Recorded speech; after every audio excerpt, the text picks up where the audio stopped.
folks, the Psychotic Comedian for show number 141. Let's begin, shall we? I'm downright dumbfounded, UPTV. I was looking on the internet seriously to see who had the world's biggest penis. And I got on there, and it said his name was Paul Skinner. He was from Champaign, Illinois, and he liked long walks in the park and vanilla ice cream. I saw his picture. He looked awfully damn familiar. UPTV, Overact. Well, seriously, I'm kind of seeing, don't let it get around, kind of like two women right now at once. But I'm seeing one, she's 39 years old. She's a really sweet gal. Redhead. She rides my ass into the ground every morning in the bedroom. Sometimes I can't even get up. I get it up, but I can't get up. The only problem is she has a 19-year-old daughter named Heather that's also attracted to me. I was at the breakfast table one morning reading the paper before I do my volunteer gig. And Heather comes down in a pair of panties. How about that? Starts hugging on me and goes,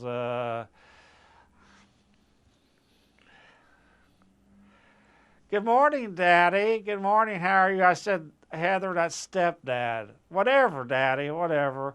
"Daddy, could you show me how to use a washing machine downstairs?" "Okay, Heather, but this is the last time I'm going to show you." Whatever. Then we go down there. She takes off her panties. She puts the washing machine on spin cycle. She hops up on it, and she kind of vibrates when she talks. She's like, "Daddy, oh, this feels so good. I think I'm gonna pop. Let's fuck." And I'm like, "We can't keep doing this, Heather. Your mom's gonna walk in on us someday, and I might lose the best thing ever happened to me." Then she took off her top and showed me her big boobs. I'm like, "That's just the chance we're going to have to take, huh, Heather?" All right. Well, UPTV, I picked up this ornery redhead. Of course, none of the women like to have sex in this town. But I picked up this ornery redhead at a place I'm not going to mention. And she was into bondage and submissive sex games. How about that? So we went back to her place, and she got me in a man bitch outfit, and I got out the pleasure swing, and I was kind of like, she's like, work that swing, pounder, pop these titties into submission. I was like, "Oh, yeah, you keep this shut up. I'm going to come." Whoa! Equilibrium problem there, mistress. I apologize again for that. How long did it take for you to grow out that hair? Why do you keep asking me that, Paul? You ask all the girls that, don't you? And anyway, the evening ended with multiples for the mistress and minor injuries for yours truly. All right. I recently started To Kill a Mockingbird, and everything was going right, going good. I was saying to getting my lines down, the blocking was good, the spacing. But all of a sudden, in the middle of the play, I lost it. At first, I thought I was Hulk Hogan from the '80s Rocky movie. I said, "I'm coming after you, Balboa." And I was running towards him and coming back, and he was, "I'll get him in a stroke like this." And then, we're going to go down, Jason, for this one. And then I was down on the floor.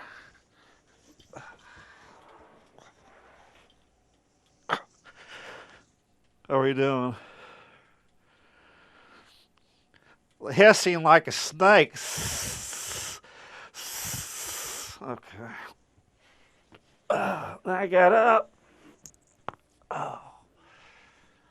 And I was like, "Hey, you sweetie out there, you want to come up here and give me a blowjob? And she's like, yeah, yeah, sure, why not? She comes up, I'm sitting down. She takes off her panties and ties around my penis. I'm like, oh, that's great. You've done this before, haven't you? Then I get up from that. Then at the end of the evening, I'm like singing the Pledge of Allegiance. I pledge allegiance to the flag for the United States of America. Well, the evening ended with me stage diving into the crowd, and the police eventually came and shot me with a tranquilizer dart and hauled me off on the stretcher. Here's what the critics are saying the next day about To Kill a Mockingbird.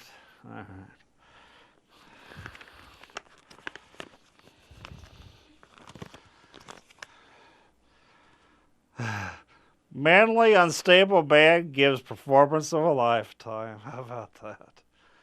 This play should have been called To Kill a Cuckoo Bird.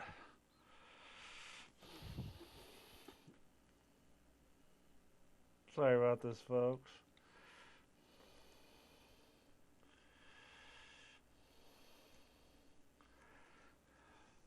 No shirts, no meds, no problem.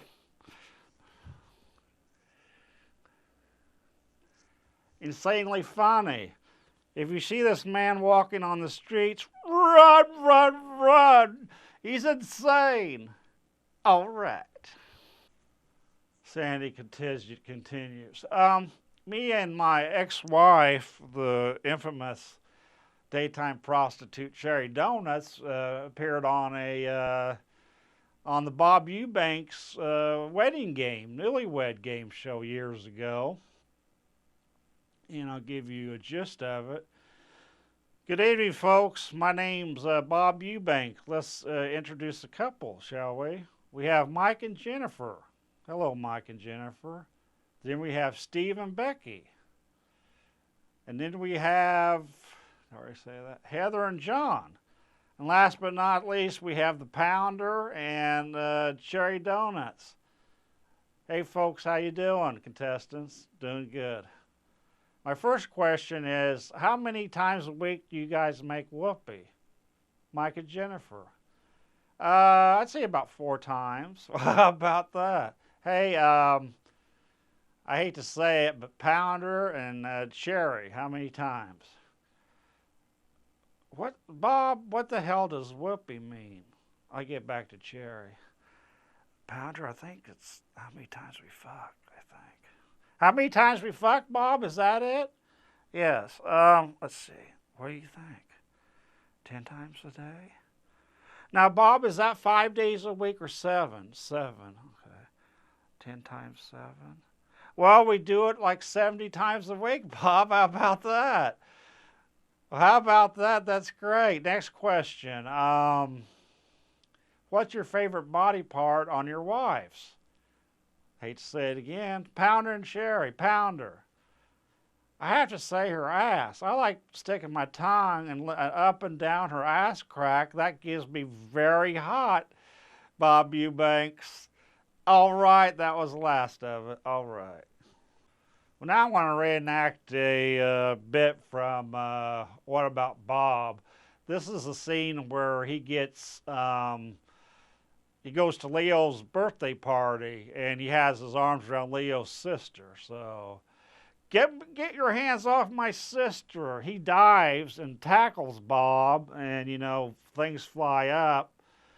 He ends up in the house in the bed, and one of his fellow psychiatrists comes in, and his wife goes, I've never seen him like this, Phil.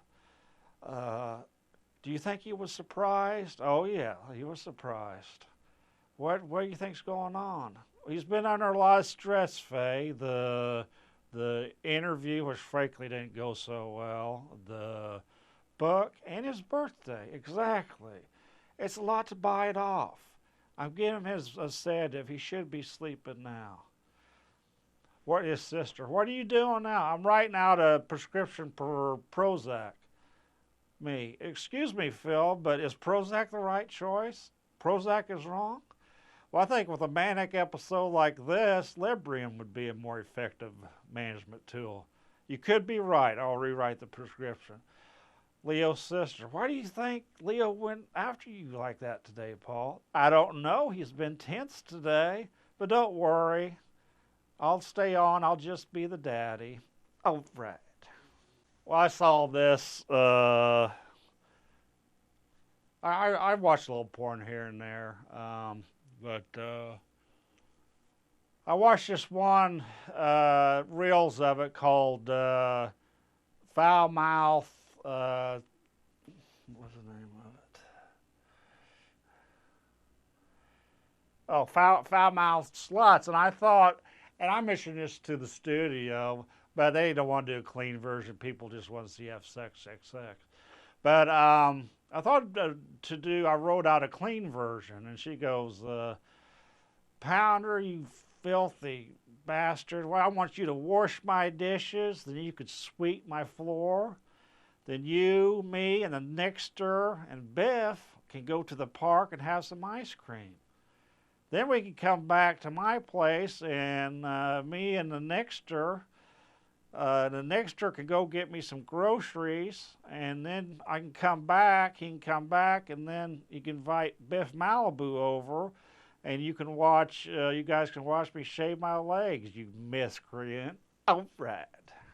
Sorry this show's starting a little late, UPTV, but I've been on the computer, and I met this nice gal over the computer, and we've been chatting for like the six months or so. Well, her dad runs a psychiatric hospital in upstate Maryland, and he had her committed because he thought she was having an affair, which I thought was real mean. But I'm going to pick her up later tonight so we can be together. Here was a conversation that we had just about an hour ago.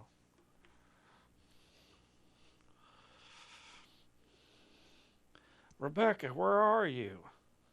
Paul, is that you? Yeah, where are you? I think I'm in a mental institution. I think my husband put me here.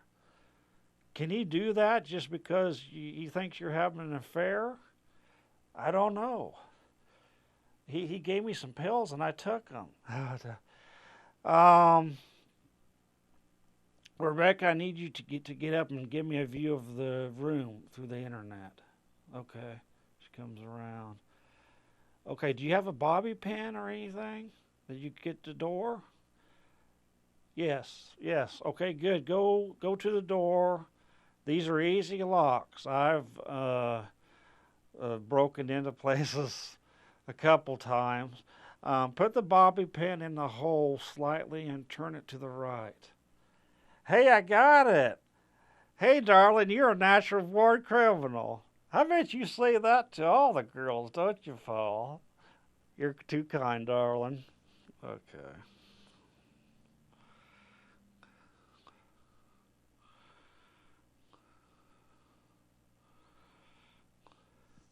Okay, is there anyone in the hall? No. Just walk down that hall just like you know where you're going. Okay.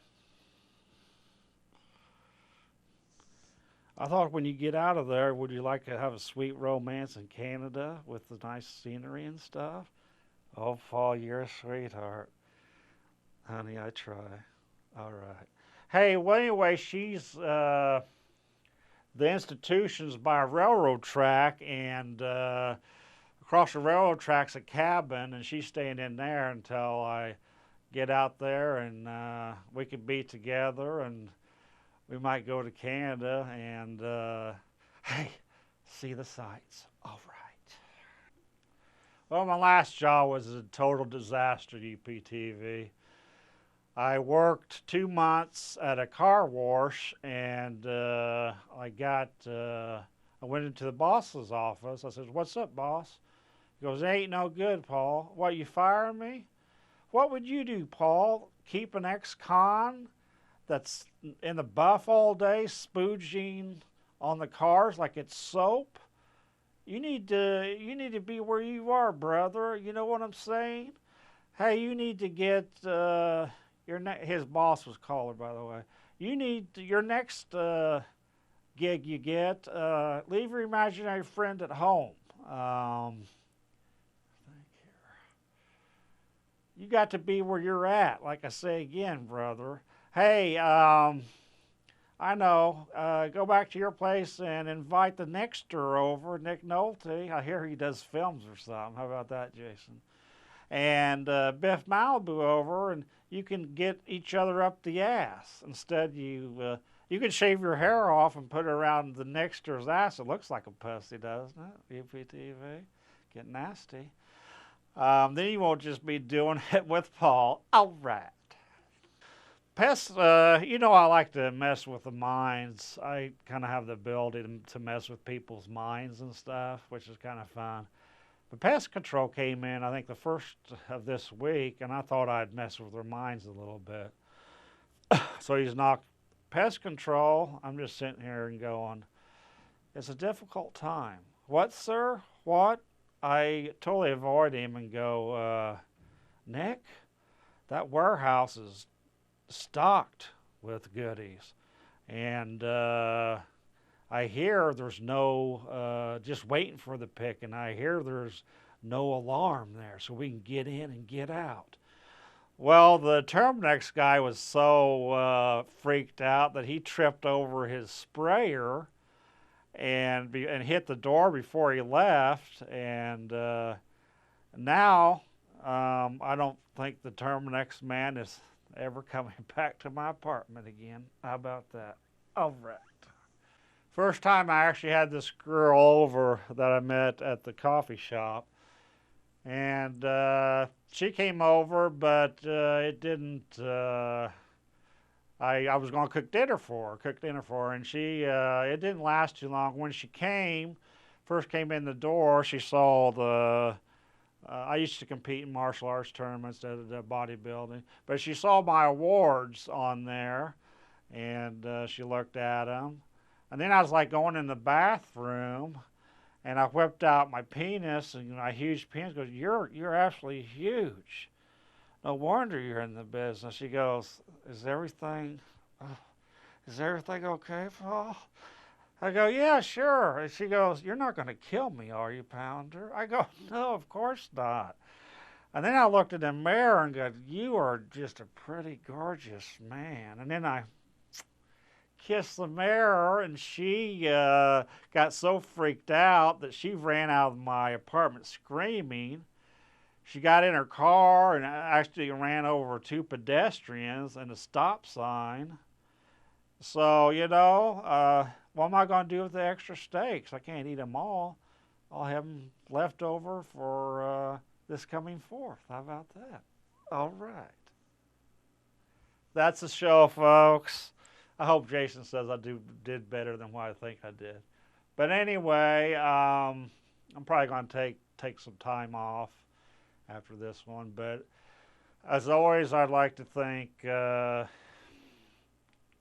Jason Leggett so much today. Has been on this journey for filming me today. And I think I seen, was that Joseph today? Joseph, I saw him today, and thank Jake Shoemaker so much. And I want to thank you so much for watching. And this is the Psychotic Comedian bidding you adieu. Jason, I don't have anything to say. I just want to go eat my cake. All right.